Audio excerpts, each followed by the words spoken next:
사실은 방광 적출은 웬만하면 안 했으면 하는 수술입니다. 왜 그러냐면은 양산 부산대학교 병원에서 이제 비뇨기 종양, 특히 방광암 환자를 많이 보고 있는 남종길이라고 합니다.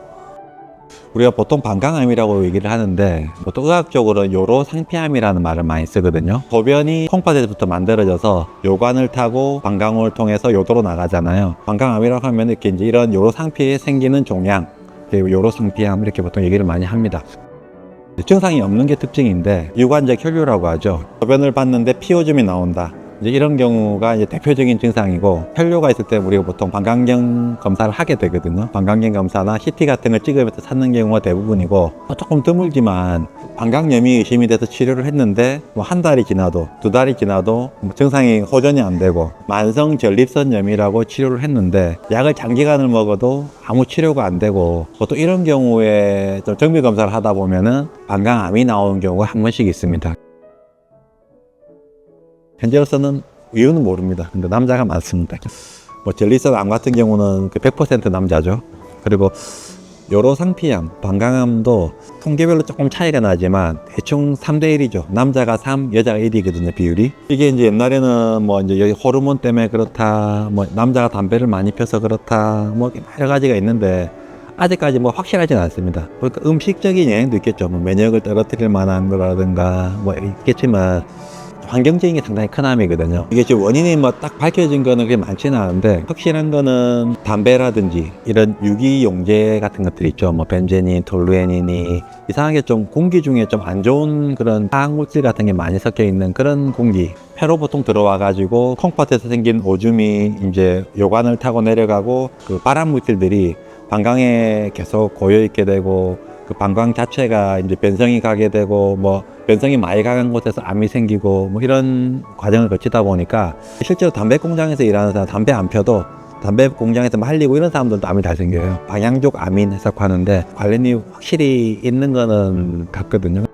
방광 적출이라는 수술은 삶의 질하고 굉장히 관련이 많습니다. 저도 또 이런 말을 하는 이유는 방광 적출을 간단하게 결정하는 수술은 아니거든요. 이유가 우리 몸에서 이제 소변을 저장하는 저장소가 없어져 버리면은, 그래서 그거를 이제 배 안에다가 만들어 주느냐, 배 밖에다가 주머니를 만들어서 오줌을 저장을 시키느냐, 이제 그거를 그 사람의 일생에 있어서 엄청난 변화를 주는 수술이기 때문에 가급적이면 적출을 안 하려고 하거든요. 근데 꼭 해야 되는 경우라면은 우리가 내시경 수술 같은 거나 방광내 약물 치료 같은 걸 해결이 안 되는 경우죠. 그러니까 대표적으로 암이 조금 이제 방광 안으로 뚫고 들어가서 근육층을 뚫어가지고 뭐 2기 이상의 방광암으로 이제 확진이 됐다든지, 방광에 전체적으로 암이 다 생겨버려가지고 이거 뭐 긁어내는 거로도 도저히 해결이 안 될 정도로 많이 졌다든지, 혹은 우리 이제 약물 치료들 있죠. 뭐 BCG라든지 그런 치료들을 많이 하는데 했음에도 불구하고 그런 치료가 먹혀들지 않는다든지 이런 경우가 이제 우리 방광 적출을 고민하게 되고,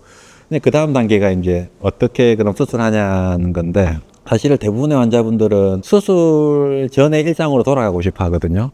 가장 근접한 게 사실 인공방광인데, 단점이 뭐냐면은 인공방광이 뭐 어디서 다른 거를 가져오는 게 아니고 본인의 그 소장을 잘라가지고 이제 방광 모양을 만들어서 집에 넣는 거기 때문에 수축도 안 하고, 복합배뇨라고 하죠. 배의 힘으로 뭐 용을 써서 오줌을 넣어야 되고, 또 오줌 마려움을 못 느끼거든요. 그러다 보니까 이제 요도 괄약근으로 오줌이 좀 넘어가는 그런 이상한 느낌들, 그런 걸 빨리빨리 캐치를 해가지고 오줌을 넣어야 되니까, 저희가 인공방광을 하는 사람을 기준을 잡을 때는 적어도 이제 복합배뇨가 가능한, 그러니까 배에 힘을 좀 줘서 오줌을 넣을 수 있는 어느 정도 근력이 되는, 저는 나이로는 보통 75세 이하는 다 된다고는 보는데, 또 75세 이상이라 하더라도 체력적으로 좀 강하신 분들은 또 그렇게 하거든요. 두 번째가 교육이 잘 돼야 돼요. 오줌 마려운 거 전혀 못 느끼거든요. 그러니까 그걸 좀 다른 식으로 느끼기 때문에 저희가 이제 그런 거 설명을 해줬을 때 잘 따라올 수 있는 이제 그런 분들을 대상으로, 그러니까 저희가 보통은 인공방광을 보통 많이 하고 있습니다. 사실 로봇 수술과 개복 수술은 전체적으로 쓸 방법은 똑같거든요. 종양 재발이라든지 종양 관련된 그런 이제 결과는 똑같은데, 가장 큰 차이점이 이제 아마 삶의 질 쪽이거든요. 로봇 수술이라는 거는 방광을 뜯어내고 뭐 장을 만지고 하는 건 복강 내에서 다 이루어지거든요. 그러니까 공기 중에 노출이 거의 안 되죠. 그러다 보니까 오줌을 좀 마려운 걸 느낀다든지, 방광 적출하고 난 다음에 가장 많은 후유증으로 오는 게 이제 장유착 이런 계통의 합병증들이거든요. 그게 확실히 적고, 적출을 할때 이제 발기신경을 얼마나 잘 살리냐 여부인데, 로봇이라는 거는 거의 뭐 5배에서 10배 정도 확대된 시야로 수술을 하기 때문에 혈관이라든지 신경 같은 게 보이는 상태에서 그거를 피해서 잘라내는 수술하고, 그냥 감으로 이쯤에 있겠다 해서 자르는 거하고 분명히 좀 차이가 좀 나거든요. 회복도 빠르고.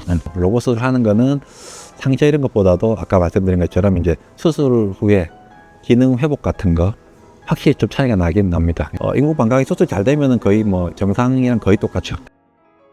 제가 자꾸 인공방광 쪽에 포커스를 맞추는데, 우리 요거 설치하는 거는 그냥 되게 간단해요. 소장을 잘라서 그거를 여기다 요관을 연결을 하고 그 소장을 배 밖에 빼는 것도 있고, 그냥 본능적으로 오줌이 만들어지면 요관을 타고 요를 통해서 바로 배 밖으로 나와버리거든요. 이런 경우는 회복도 굉장히 빠르죠. 뭐 관리할 것도 없고. 대신 단점이라면은 뭐 여기다 오줌 주머니를 달고 다녀야 되는데 테이프 같은 걸로 붙여버리는데, 알러지가 있거나 이런 분들 같은 경우는 간지럽기도 하고 항상 뭘 달고 다녀야 되니까 조금 불편하기도 하고, 이제 그런 게 문제가 되는데, 대신에 퇴원하고 나면 이제 그다음부터 그냥 거기에 적응만 하면 되거든요. 근데 인공방광은 방광이 없기 때문에 오줌 찬지도 모르고, 낮 시간 동안에는 오줌 좀 넘칠 때 괄약근이 수축을 하거든요. 그런 걸 빨리 감지를 해가지고, 오줌 마려운거다 해서 그때 오줌 들어가면 되는데, 밤에는 그런 걸 못 느끼니까 그냥 오줌이 줄줄 차거든요. 처음에 우리가 관리를 할 때 1번이 그거죠. 요실금 관련된 거. 케겔 운동이라고 하잖아요. 그걸 열심히 해서 괄약근이 점점 두꺼워지면 두꺼워질수록 이제 요실금이 점점 없어지거든요. 방광도 점점 커지고. 그렇게 그런 과정이 한 게 필요하고, 두 번째로 소장인데 장을 거의 한 60cm 정도 자르거든요. 그러니까 다시 붙여버려요. 근데 우리 뭐 일반적인 외과 수술 같은 경우는 그냥 자르고 붙여버리면 끝이지만, 비뇨기과는 그거로 인공방광을 만들잖아요. 근데 아마 창자라는 거는 만지면 만질수록 주위랑 염증 반응이 많이 생기게 되는데, 이게 필연적으로 인공방광에는 막 장들이 들러붙거든요. 그러다 보니까 이제 장 협착 뭐 이런 것들 많이 오고, 이래서 한 달까지는 시기도 좀 조심해서 먹어야 되고, 이제 그런 것들이 한 가지가 또 이슈가 되고, 마지막으로 또 성기능 관련된 건데, 방광 적출을 하고 나면은 거의 성생활은 거의 포기하라는 쪽으로 환자분이 생각을 했어요. 원래 성기능이라는 게 그렇거든요. 심리적인 것도 굉장히 큰데, 소변 주머니를 차고 있으면은 성기능이라는 것 자체가 심리적으로 위축이 돼가지고 거의 이제 그런 쪽으로도 발기 쪽이라도 문제가 오거든요. 요즘에는 신경도 많이 살리고 하다 보니까, 더 중요한 거는 우리 뭐 비아그라니 시알리스 같은 약들이 있잖아요. 그런 약들을 아예 수술을 한 지 한 달째쯤부터 시작해서 약을 먹이거든요.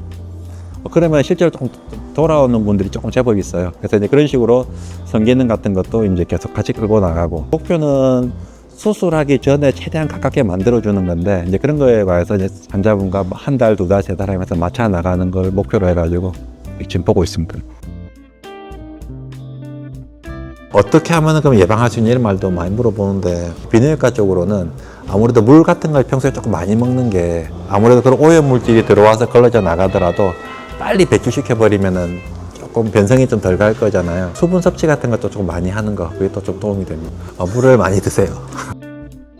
주치 입장에서 보면은 사실은 방광 적출은 웬만하면 안 했으면 하는 수술입니다. 왜 그러냐면은 수술도 많이 힘들고, 수술하고 나서도 환자분의 이제 삶의 질이 확 바뀌어 버리는 게 예상을 하고 있으니까, 웬만하면 방광을 지키고 그 상태에서 어떻게 뭐 약으로 하든지 방사선 치료를 하든지 하면서 끌고 싶은 수술인데, 환자분도 이게 저희가 이제 결정을 내릴 때 그렇게 쉽게 결정을 내리는 것도 아니고, 정말 이게 심사숙고해서 이제 말을 꺼내는 거고, 말을 이제 믿고 또 따라와주고, 서로 이렇게 하다 보면 뭐 결과도 되게 좋을 것 같고, 20년쯤 전에 한참 수술 많이 배우고 시작하고 할 때 그 시절보다는 확실히 좀 결과가 좋고, 환자분이 일상생활에 거의 정상인과 똑같이 이게 가시는 분들이 되게 많거든요. 종양학적으로도 재발도 이제 좀 줄여주는 그런 치료들도 많이 나오고 하다 보니까 확실히 오래 살고 삶의 질도 많이 좋아진 거로 생각이 되거든요. 그냥 믿고 잘 따라와야겠죠. 걱정 마세요.